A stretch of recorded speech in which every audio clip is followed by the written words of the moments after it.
Greetings, ladies and gentlemen, and welcome back to the Sonic the Hedgehog 2006 Let's Play. Okay guys, this is it. We're ending Sonic's story with this part. So in order to gain access to the final stage, we need to ring 3 bells located in this hub world in particular.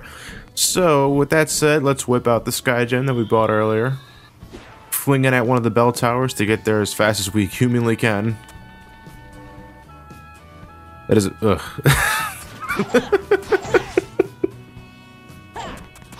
I don't know why is that. Whenever I see that, I think of a Poochie from The Simpsons, you know, like, I have to go now. My planet needs me. Only, you know, instead of going vertical, Sonic goes horizontally. I don't know why it makes me think of that. Oh, speaking of which, I mentioned last part that the guy that was in charge of the 100 Forgotten Rings side mission, the guy's face looked very familiar to me, and a lot of you guys mentioned Carl from Aqua Teen Hunger Force, and I gotta say, you guys are fucking spot on. That's exactly who I was thinking of, but I just couldn't remember at the time. I really don't watch Aqua Teen Hunger Force. I'm not too big of a fan of the show. I mean, I did like a few certain episodes that my friend showed me, but it's not something I'll go out of my way to watch. But yeah, that's pretty much exactly who I was thinking about. Alright, so we rang all 3 bells, we talked to the priests, we can now gain access to the aquatic base, which is not very far at all, actually. There's nothing else we can get from the shop, because unfortunately I do not have enough rings to invest in the last gem I couldn't get, which is the yellow gem, but I'll be showing off that and other few things in an extra video after I post this part up, which should be the day after I post this video up, so... it shouldn't be too long from now, and I'm actually pausing here because I'm taking a little break. So if you notice, there was a certain faded out a bit there. But anyway, ladies and gentlemen, this is the Aquatic Base, the Sonic's final level in the game, and it's definitely the most enemy heavy. There are a fuck ton of enemies in this.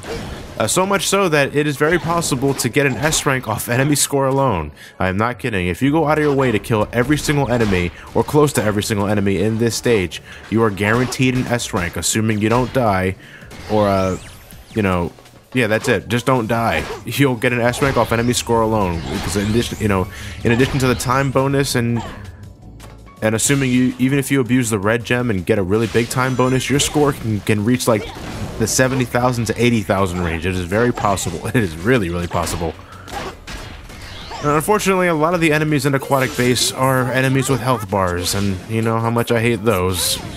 No, we do have the bounce bracelet, you know, so we can make short work of them, but still, it's a concept I don't like.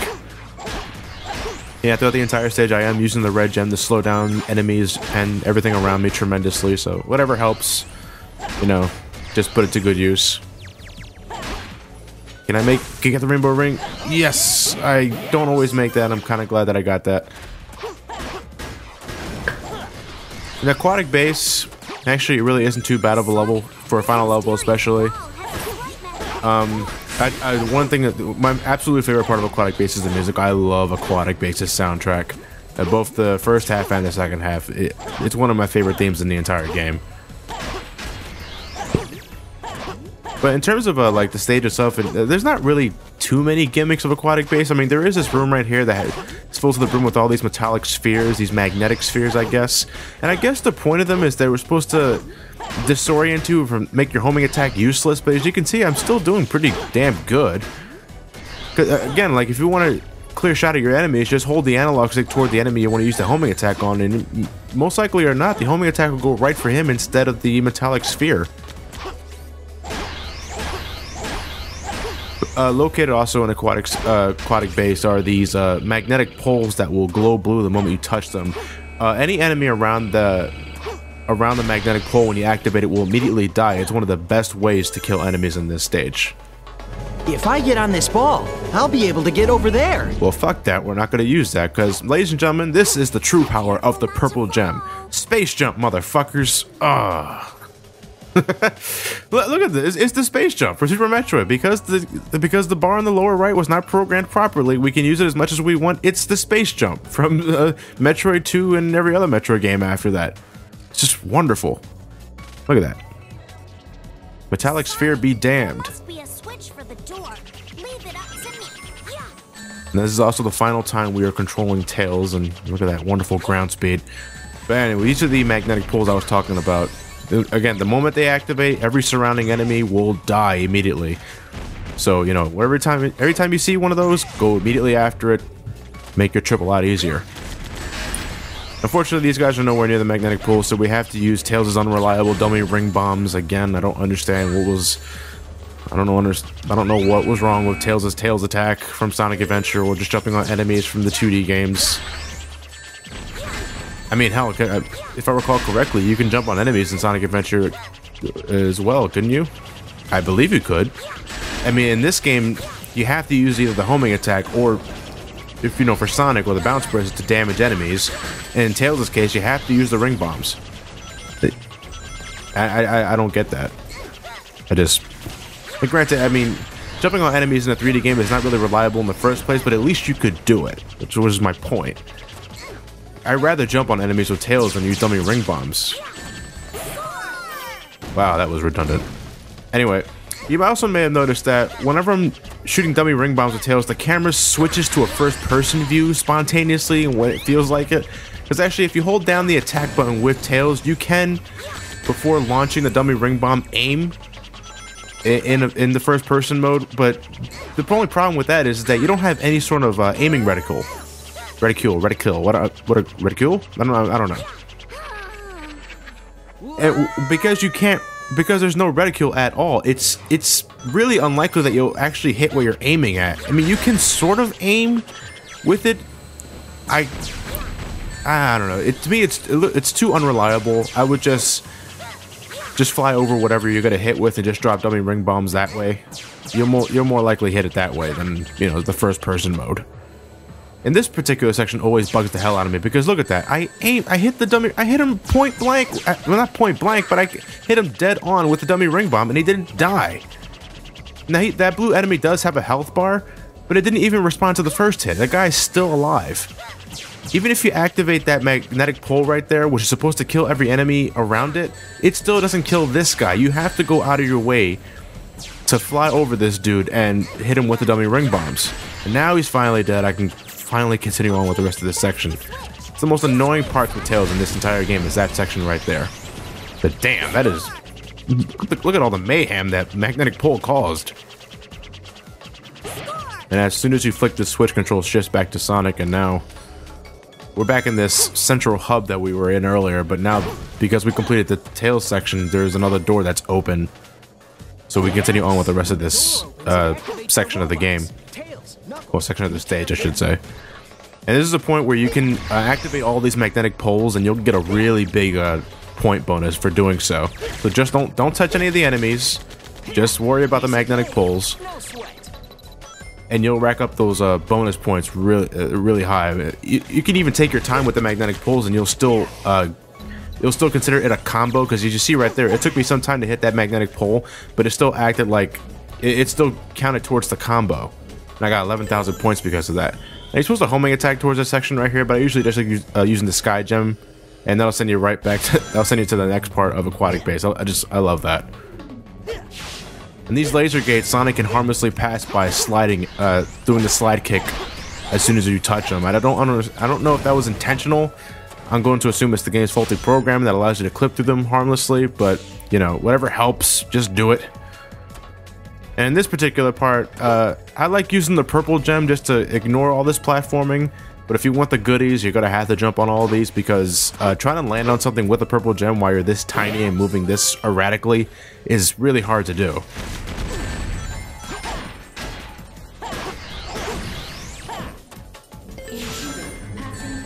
And that was me not hitting the X button fast enough. But again, like I said, you use a slide kick to harmlessly pass all these laser gates, so except that one. But then again, I couldn't recover fast enough, that's why. And now the Aquatic Base is activating all of its security protocols, and what better way to defend against an enemy intruder but by shielding the hallways with glass. I'm not kidding, it's glass. I don't even think it's bulletproof. There's no way. If it's bulletproof, then Sonic must have a really thick body or a really thick head to be able to break it easily.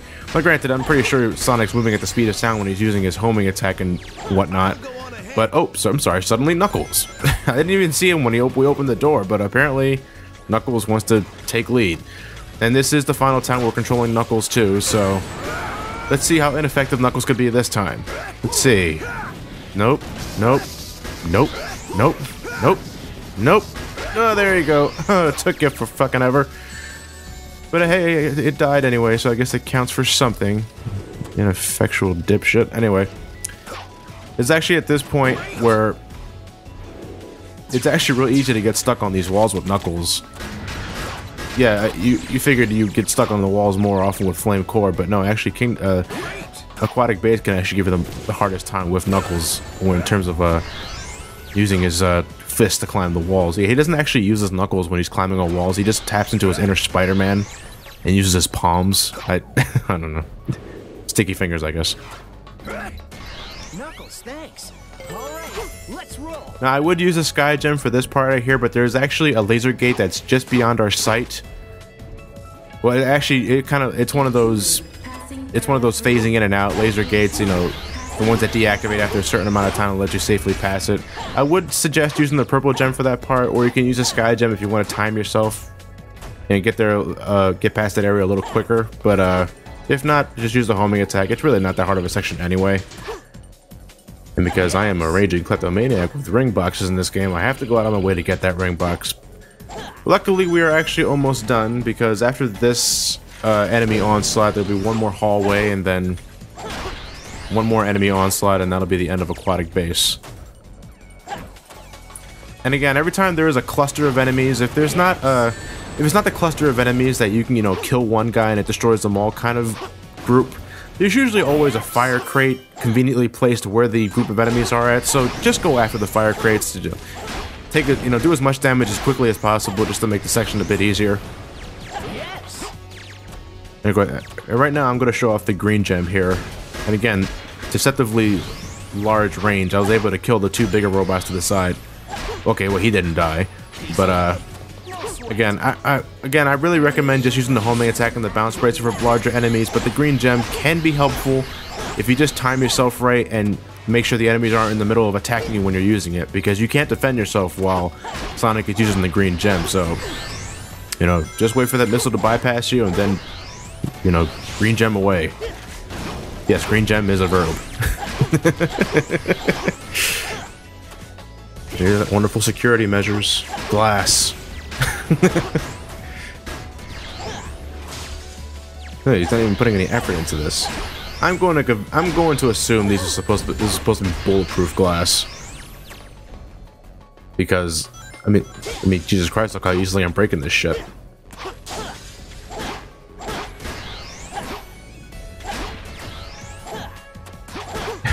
Actually, when I was talking about Kingdom Valley earlier, the section where Sonic lightspeed dashes through a pane of glass, and I always hoped there was some kind of painful reaction shot, and some of you brought up the fact that Sonic attacks enemies at light speeds anyway.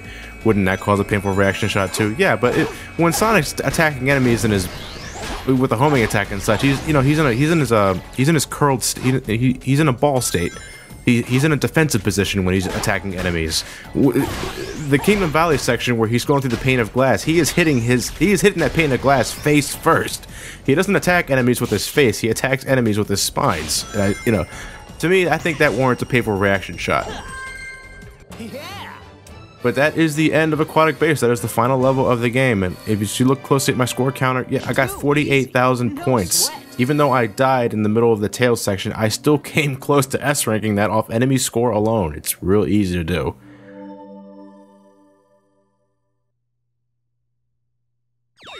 Woo. Thrust increasing.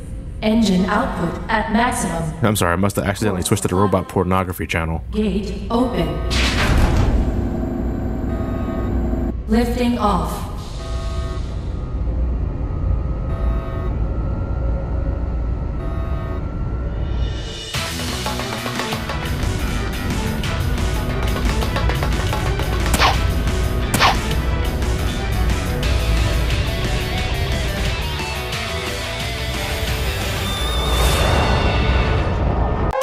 Why is this happening? No! Playtime's over. Sonic! What the fuck? This ship is about to crash. Too bad, Eggman. I'm not finished yet! You keep getting in my way, you pesky little hedgehog! Very well. I'll take you out myself! Okay, ladies and gentlemen, it's time for the final boss in Sonic's story. This is the Egg Wyvern. You know, so Dr. Eggman's tired of the bullshit. He's going to take care of Sonic himself, and what better way to do that than by mimicking the Egg Viper from Sonic Adventure 1. And I'd also like to point out something here. Like, you saw in the previous cutscene, Sonic jumping into the egg carrier. The egg carrier didn't look very big at all when Sonic jumped on top of the thing. But now for this battle setting, it's fucking enormous. Look at this thing. Now this is, now I get egg carrier when it's this size. Yeah, this thing looks fucking massive. This thing looks like a battleship. But for every other cutscene, it just looked, I don't know, it looked too tiny. I don't know. But anyway, the Egg Wyvern fight is pretty much 3 phases. For the first phase, Eggman will attempt to hit you with laser barrages, which are really easy to avoid. And then after that, he will announce that he's about to charge at Sonic. When he's charging at Sonic, that's your chance to use the homing attack to hit the horn. Upon hitting the horn, Sonic will grab it, and then you can influence the Egg Wyvern's direction, kind of like how you controlled the Egg Cerberus in the previous boss battle. So while you're controlling the Egg Wyvern, you have to cause the Egg Wyvern to crash into the debris that's falling out of the egg carrier. Sometimes the debris is predetermined, and there are sometimes I swear it's fucking random. Because one of the most annoying parts about this boss battle, during the first phase anyway, is when you're controlling the Egg Wyvern, you gotta hope there's a piece of debris that you can safely head into. And most of the time, that's not the case. You're wandering around aimlessly, wondering where the hell that debris is that you want to hit the Egg Wyvern with, and it's just not happening. And even then, if you do find a piece of debris, even when you crash into it, there are times where the Egg Wyvern won't respond to it at all. You can hit the debris face first with the Egg Wyvern, and then nothing will happen. It's like, oh, sorry, that didn't count. Do it again. Now that time, I was able to hit a piece of debris, and it counted really quickly. And I like it when that happens, because there's one thing I hate about it is when a fight is drawn out because of bad collision detection. Anyway, we're getting more Egg Viper vibes here. Is the more damage you do to Eggman, the more footholds he destroys. And then after he destroys some footholds, he actually does what's one of his most annoying attacks. He will circle around the platform, and at that point, the egg carrier itself will launch these homing missiles at Sonic, which can be pretty tricky to avoid. And it's definitely Eggman's most effective attack, and I got to give him credit for that. Here I come, Sonic. Anyway, here's the Egg Wyvern doing his dive attack, jumping homing attack on the horn, and we can attempt to destroy damage the Egg Wyvern some more. Now the thing is though, every time you hit Eggman's canopy with the debris, the game takes over for you and controls Sonic to get him back on the central platform.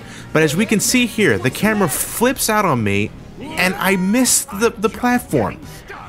That is a scripted sequence, mind you. I have no control over Sonic when he's in the air like that.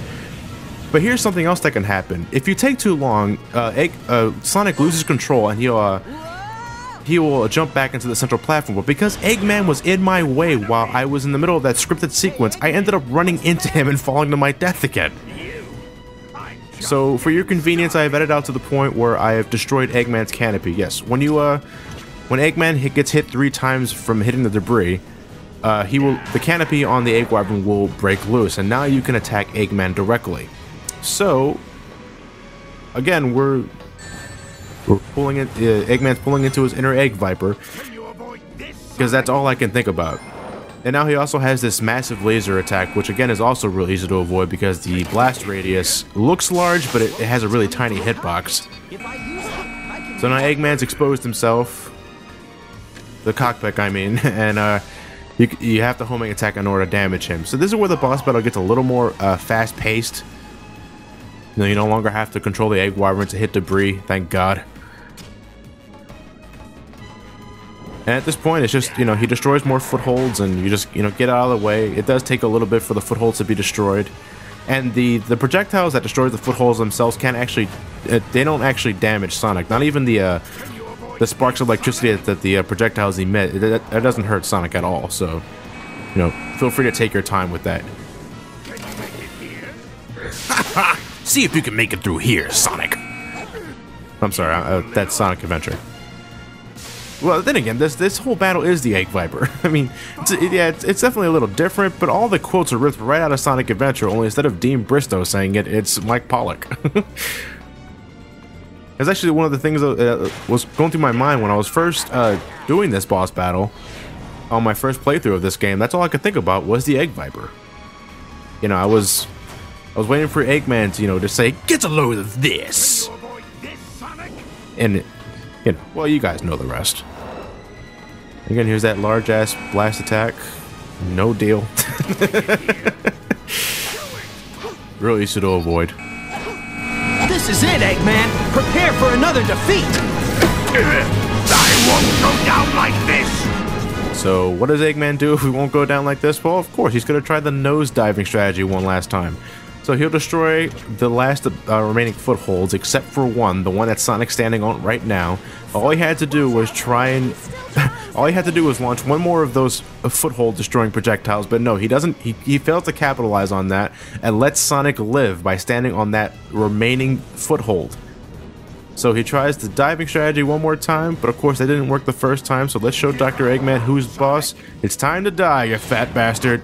Booyah! I can't believe this!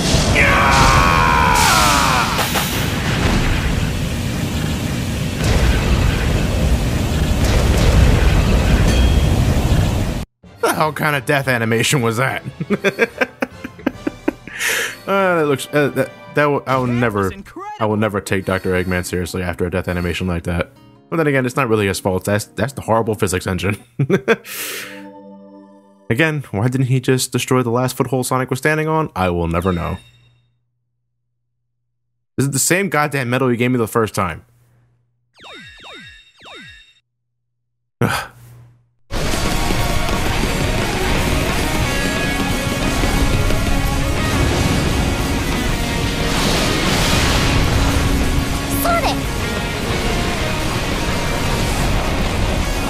Aren't you worried? If you have time to worry, then none, right? That's a terrible lesson. Who taught you? Oh.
Nice smile.